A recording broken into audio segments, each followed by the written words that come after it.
Welcome back to another very special, Andrew says. I wasn't looking at the camera for some reason. Every episode is special, isn't it, everyone? With me today, Rachel Emmanuel, who tells me that I can pronounce her name any way I want. How are you doing? I'm doing well today, thank you. True North, now Counter Signal, I believe, and Epoch Times. You've basically got the whole country covered at this point, I think. Yeah, well, that's the plan. No one is safe. InfoWars coming soon.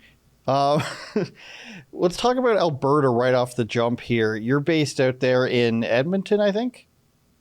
Yeah, exactly. Most of the time. I mean, there's a UCP leadership race going on right now, so I'm sort of all over the province, but unfortunately based in Edmonton. Why is that unfortunate? Well, I mean, I left Ottawa, to get away from the stench of the Liberals. And it's really not much better in Edmonton, to be honest. Well, I'm glad it's not a literal stench, unless it is. I mean, I call Edmonton the Oshawa of Alberta, city where I'm from. I don't know if you're familiar with Oshawa, Ontario. The dirty schwa, of course. That's right. I flew over Edmonton, landed there, and I was like, this is just a really big Oshawa, I feel like. Just based on the infrastructure. So the UCP leadership, how do you see that rolling out from this point on? And I also wanted to ask you about Jason Kenney, and where do you think people fell off with him and why he left and everything? Do you think it was because of lockdowns and because, a little bit of flip-flopping that he did? Give us your whole opinion on that. Sure. So, I mean, I'll start with the UCP leadership race. It's been such a bizarre race. Like, there hasn't been a ton of major scandals. There's been like a lot of smaller and sort of silly things. Like, for example, just yesterday, someone was sending out robocalls pretending to be from the Todd Loewen campaign. And Todd Loewen was like, I had nothing to do with this. There's been just like a lot of like smaller controversies and things like that, but nothing super big. But yeah, just like a lot of small, silly things dropping off. Voters have already begun to receive their mail-in ballots. So at this point, I don't expect we'll see a lot of like huge information dropping because it wouldn't make sense for the campaigns to hold on to anything this late into the game because people are already sending back their mail-in ballots. There is also going to be the option to vote in person on October 6th, and then the results will be announced that same day. So Danielle Smith has pretty much been the front runner throughout this whole race. I would say it's hers to lose at this point. A lot of people that I have spoken to have said they think there's about a 10% chance that Travis Taves, the former finance minister under Jason Kenney, can pull off a win. But I think everyone's pretty much expecting a Danielle victory at this point. It's just unclear, if she's going to win on the first ballot or a little later into the rounds, maybe after, Rebecca Schultz and Todd Loewen drop off. So that's how that's shaping out. We'll have obviously, the results for that will be coming next month. I'm looking forward to that. I'm looking forward to the race being done. Meanwhile, in terms of Jason Kenney, he had to resign after he got the results of his leadership review because no conservative leader has ever been able to stay on in their leadership role with such low support from within their own party. So he really had no choice but to resign. I think the thing that was most interesting about that is he kept saying, I'm going to stay on as long as I get 50% plus one. If I stay on, if I have over 50%, I have a mandate to continue. And that's what he told the press. I actually interviewed him the day before his leadership results came in. So, you always have two stories ready, the one for if he fails his leadership review versus if he passes. So I had both those stories ready, but I didn't have one for if he passes but chooses to resign anyways. So I had to kind of quickly scramble, which was a bit of a lesson learned. That being said, I think all of us media were caught pretty flat-footed that day. Everyone was pretty shocked because they said the results of his leadership review and it was over 50%. And there was just like cheers from the room. And then he comes on stage and he resigns anyways. So everyone was really, really caught off guard. But he had no choice because, as I said, they were just such low numbers and he clearly didn't have the support of the party. And I think people would have been coming for him at every turn anyways. In terms of why he lost support, I definitely think it was because of the restrictions that we saw during COVID-19. One of the things you'll hear now is people will also say, he didn't do enough on getting us a fair deal from Ottawa. That's something that a lot of the candidates have been talking about throughout the leadership race. But I don't think if that alone would have been enough for people to have, spurred this massive leadership race. Certainly everyone that I've talked to and people that I've been covering, they're unhappy with Kenney's lack of progress on getting a fair deal from Ottawa, but that's not the reason they started organizing to oust him. the reason they started organizing to oust him is because of the restrictions that he put in place during COVID-19, and especially that because pastors were arrested in Alberta, which isn't really something we saw elsewhere in Canada. And, Alberta is considered sort of Canada's stronghold conservative province, and people didn't feel that that was what was being delivered during the pandemic. Do you feel that you're going to be able to trust this party under a new leadership? Do you think that it can actually, I don't know how you feel about all that stuff you just mentioned, but do you feel like you'd be able to trust them moving forward to not do something like this again?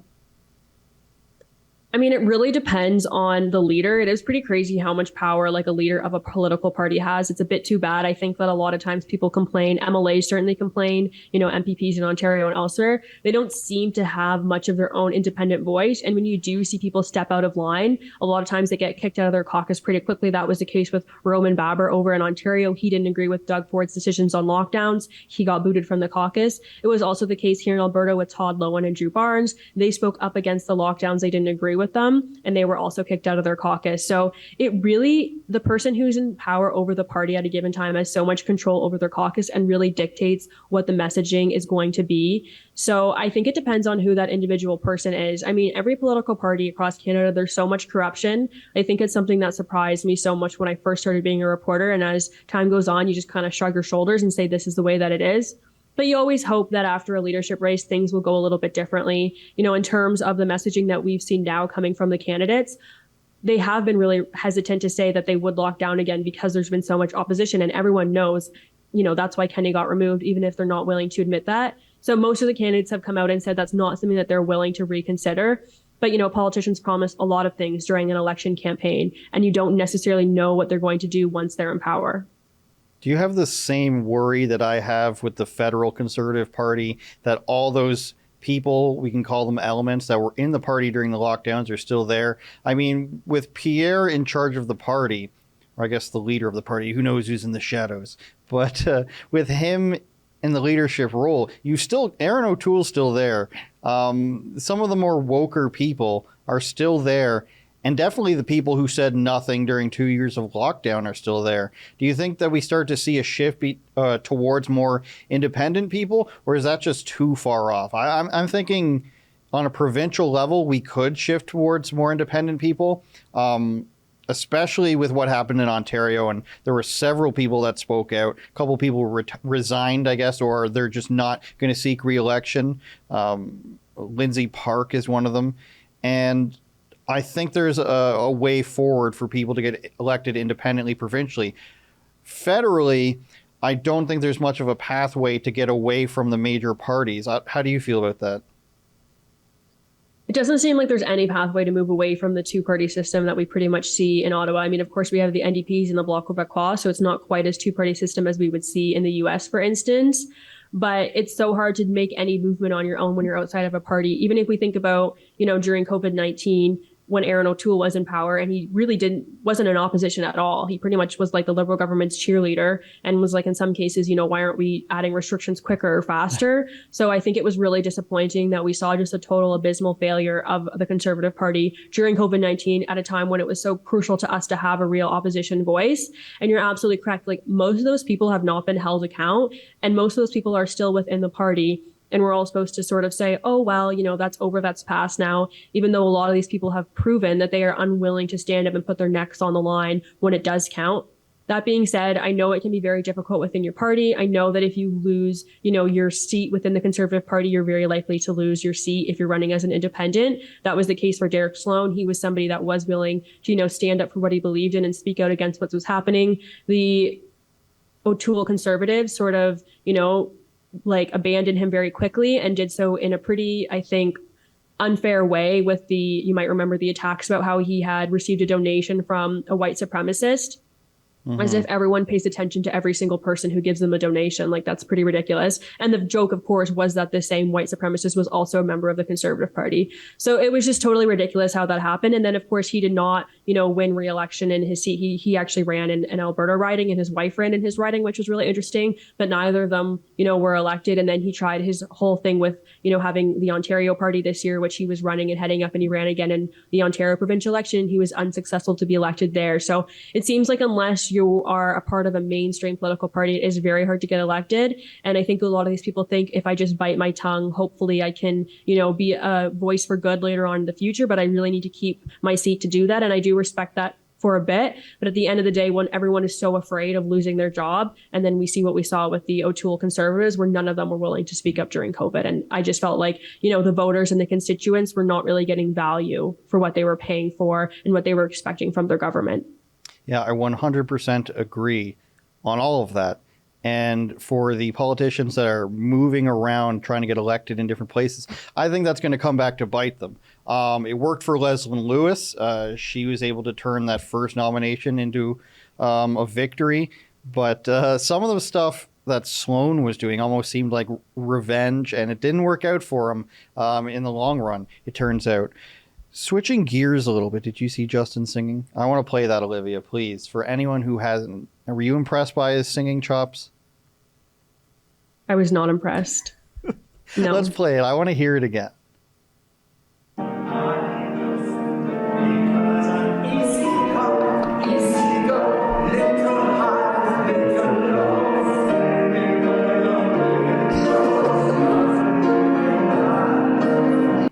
Is it better if he's drunk or sober, do you think, in that? I have no idea. I have no way of knowing either way, but what do you think would be better? Drunk, for sure. It would kind of be funny if he was just drunk. I picture him, he's in this room. He's like, all the attention's got to be on me, you guys. Let's pull up the piano. I'll sing all the greatest hits. He needs an album. Is this... it's at this point now where he does everything so embarrassingly that it's almost not even embarrassing anymore. I mean, obviously it is, but do you expect any better from him at this point? I don't think the media can even grasp how ridiculous it is when I forget which outlet it is, but one of them was saying how he's giving a tribute to the Queen by singing Queen. What world are we in? I know. It's just so insane. And to your point, I think it was, Rebel News' Sheila Gunn Reid that said when she heard there was going to be the funeral in London, she was like, oh no, like, what is Trudeau going to do to embarrass us now? And it's so true. Like, the man literally cannot leave Canadian soil without doing something so embarrassing on the international stage, like the other countries. And I actually found like the American media was more appalled over this than Canadian media, which is, maybe not overly surprising, but they were all like, this is such a joke. Like, this man cannot be serious. And once again, Trudeau has found a way to just absolutely embarrass the Canadian reputation on the international stage. No wonder, the joke Canada is not a real country is going around. But I suppose I hope that he was drinking a little bit in the video, because I would just be so concerned that anyone would have the confidence to sing that song in such a terrible way that he sang it, and clearly was unable to hit a lot of those notes while sober. Like, you think he would maybe know a little bit better, but if he'd had a couple drinks, could excuse him a little bit for the bad singing, not for what he'd done. He is a world leader on an international country. People are going to be paying attention to you and taking photos and videos of you at every opportunity. He knew this was going to be public, and he didn't care. I would like to see the full video. That's not a short song, and there's a lot of ebbs and flows to it. Olivia, did you say it's the Toronto Star who said that? Let's see that. I want to read that that budding review of Justin Trudeau. Oh, I'm going to have to put on some glasses. No, that's fine. I'm glad. You're making me look young. I'm 19, Rachel, just in case you're wondering. Prime Minister Justin Trudeau's impromptu tribute to Queen included a hotel piano and Bohemian Rhapsody. The idea that there's a connection between the song they happened to record him singing and the Queen of England is so ridiculous that you have to be typing that out and being like, I better get hired by the Trudeau administration for writing this. Maybe another song, maybe like Stairway to Heaven he could have done. There's a lot of songs I'd like to see him sing, but that was basically a sketch. And you're right, whenever he goes out to a different country, he somehow loses. Like, I remember when he went to India and he danced and dressed up in their traditional garb, he still came away with a losing trade deal. That was a great part of it, that not only did he embarrass himself internationally, he had an embarrassing trade deal where we gave them 3-1 in terms of monetary exchange. Like, it was a bad deal financially, and he managed to fail on all fronts. I don't know what other countries he can go to. There's that meme where it's all the different things he's dressed up as. Can you find that, Olivia? Thank you. What was your take on, and we'll get back to that, I promise. What was your take on this exchange between Poilievre and the global news guy, David Aiken? Did you have an opinion on that? Did you think it was as bad as a lot of people said? And I want to get to what Jagmeet said. I watched that earlier. Or did you think it was a little bit overblown? What did you think about that? So I actually used to be a reporter on Parliament Hill. I've been in those press conferences many, many times. I've never seen a reporter sort of, the word being used, and I think probably pretty correctly, was heckle. I've never seen another reporter heckle anyone who was speaking at any point, like anything even remotely close to that. Certainly there are times when political leaders are unwilling to take questions and they kind of come and deliver remarks. And, that's of course frustrating for the media. I do agree that, politicians should be held accountable when they're delivering a new policy proposal. They should be willing to take questions.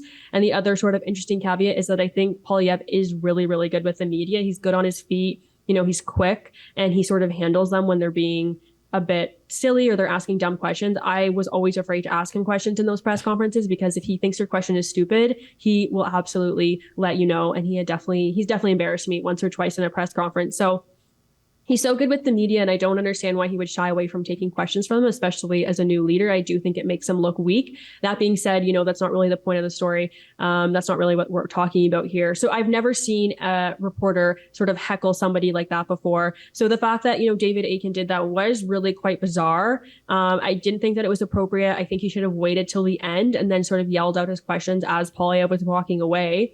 That being said, in a way, it was effective. Like, my understanding of the situation was that Poilievre's press secretary had sort of said to media, we're not going to be taking any questions today.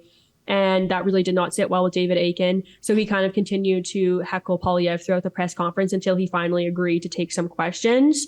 So he did kind of get what he wanted of the situation. And I was also told that I don't think he even actually asked his questions at the end of it. He allowed other reporters to take questions. I'm not sure if that's totally true. I just, talked to another reporter in the gallery and that was their version of the events. So, it is reporters' job to ask questions. I just think the thing that was mostly like the biggest takeaway was like, they would never do that with Trudeau, and they have never done that with Trudeau. So it showed such an obvious bias. Like, if you want to be really hard with the media, or like if media wants to be really tough with politicians, then do it to all of them. Don't just do it to the Conservatives who everyone already knows you have a huge bias against.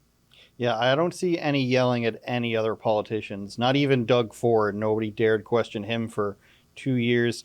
But let's play that Jagmeet clip, because I thought the angle facing David Aiken away from Pierre was a lot more revealing. First of all, showing that there's not actually that many people there.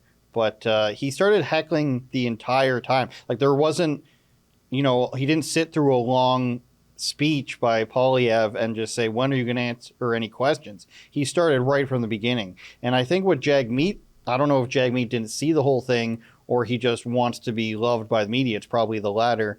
But what he says here, and let's play this, Olivia, now, I think is a little dishonest. But he called that journalist a liberal heckler. What do you think about that? I watched the video, and from one perspective, it sounded like someone was interrupting him. And then when I saw the cutaway, and this is an important thing for people to do, sometimes you see one view and it looks like, okay, maybe it was some heckling. And then I saw the full view of what happened, and it was just a question: are you going to take questions, or why aren't you taking questions? And it seemed a pretty normal thing, something that's happened to me before. People asked if I'm going to take questions. It seems like a pretty standard thing if I'm going to come before a group of folks, professionals whose job it is to write the news, that they're going to ask me some questions about my positions. I kind of expect that.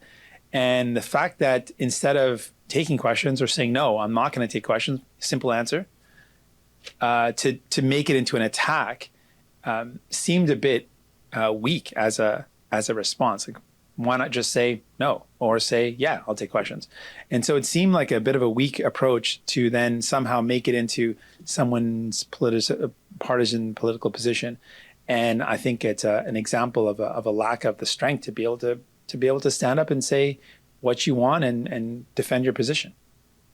Now, I think one of two things is happening here with dear old Jagmeet. Either he didn't see the full video, or he's trying to pull this cool guy move where he's like, I actually went and investigated and went through the fake news and saw it, and that's what everybody else should do. And I'm the honest guy. And but it sounds like he agrees with you a little bit in finding it weak. But I will give Mr. Jagmeet the credit that he has answered questions from even daring to answer Rebel News a couple times, even though he says it's his policy not to.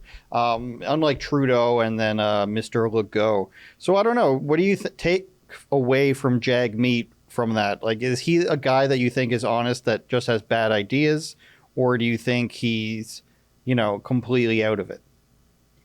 I think you're maybe being a little too generous with Mr. Jagmeet Singh. I think that he is a terrible and ineffective politician. That is in probably no way, he despises Poilievre and Poilievre's popularity and probably recognizes that the NDP are going to be fairly wiped out in the next election, especially if he remains the NDP leader, as he has been so ineffective and continues to lose seats at every opportunity.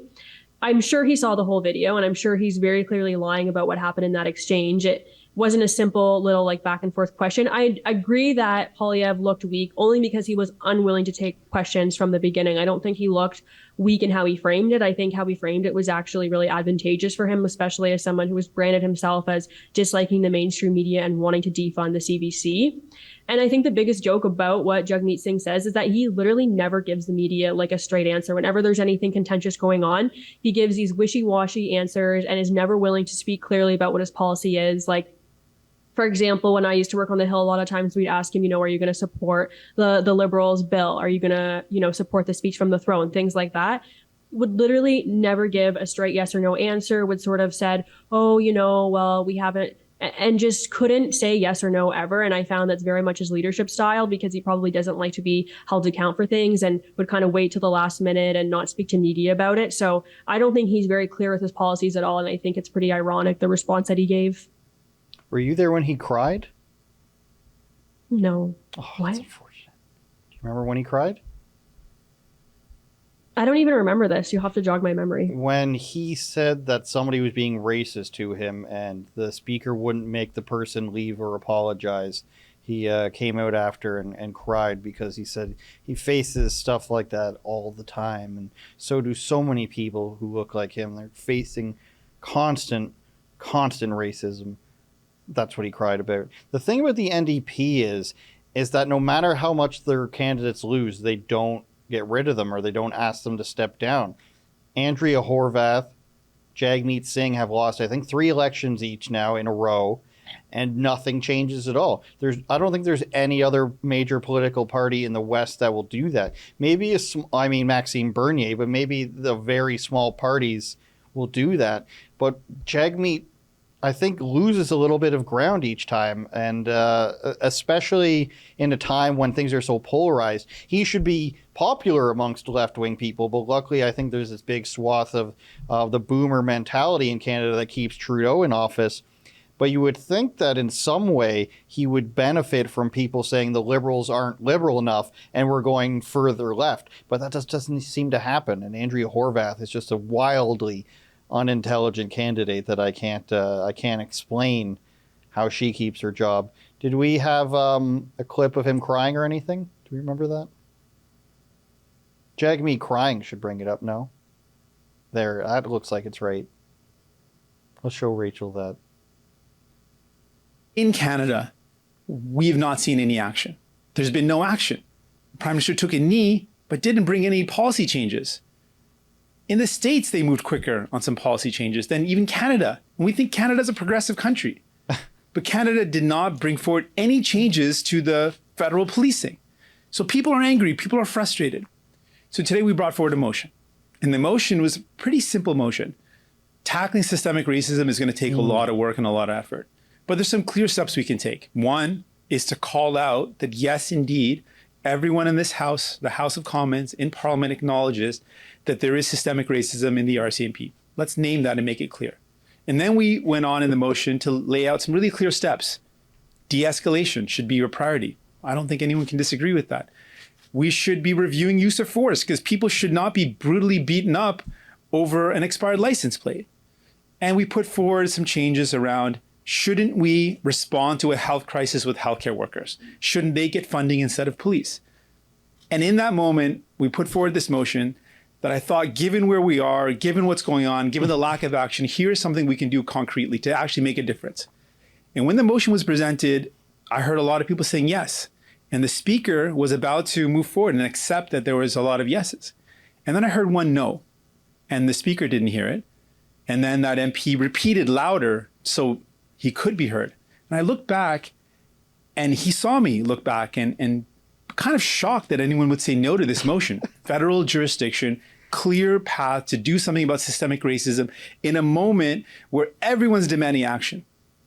And I looked back and I saw that MP not only say no, but make eye contact with me and just kind of brush his hand, dismiss it. And in that moment, I got angry. I'll be honest, I got angry. But I'm sad now. Oh, look at him work it out. Because Cry, why can't we Jagmeet. act? Cry, Jagmeet, now. Why can't we do something to save people's lives?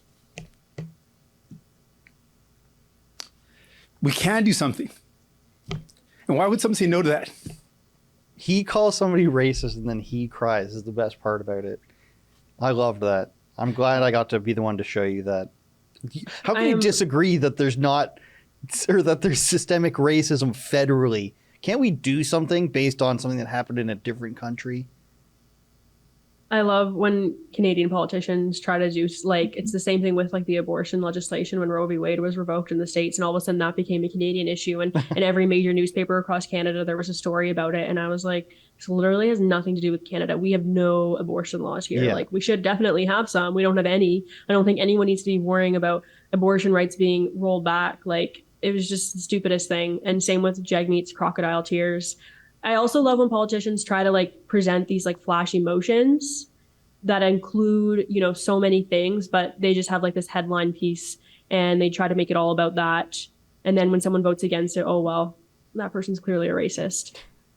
Well, you're right. They do that with everything. They did that with Roe v. Wade. I believe the narrative at that point was there's not enough access. There needs to be more abortion clinics. And then, of course, they do that with guns as well. There's a shooting in the U.S.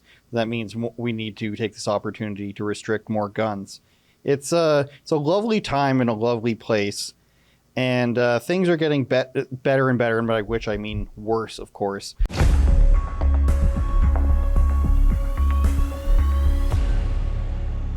I almost started with DMX, but we can keep that part in, producer Lincoln. We have to go behind the paywall now. Almost quoted DMX, but we're going to the teacher that nobody wants to talk about. There might be some dead naming, some pronoun misuse going on. So you'll want to go to rebelnewsplus.com. $8 a month. You'll save if you sign up for a whole year. You'll get the Ezra Levant show, my show, the rest of the shows, and the amazing documentaries that you haven't been seeing online yet because they're behind our paywall. rebelnewsplus.com. We'll see you guys next week.